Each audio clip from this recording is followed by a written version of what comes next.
Transferring money from a credit card to an Airtel Payment Bank is very easy to do. Today I'm gonna show you how to do it. Before you can transfer credit, you need to activate the Airtel ME2U service on your phone. This is usually done by dialing a specific code provided by Airtel. The activation code might vary depending on your country. For example, in some countries, you might dial *166# and then follow the prompts.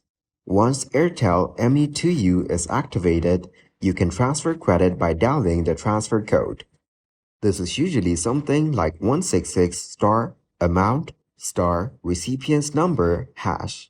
For example, if you want to transfer 100 units of credit to a number 120, you would dial *166 100 120# and then press the call button. Follow the on-screen instructions to confirm the transfer. After confirming the transfer, you will receive a notification confirming the success of the transfer. The recipient will also receive a notification informing them of the credit transfer.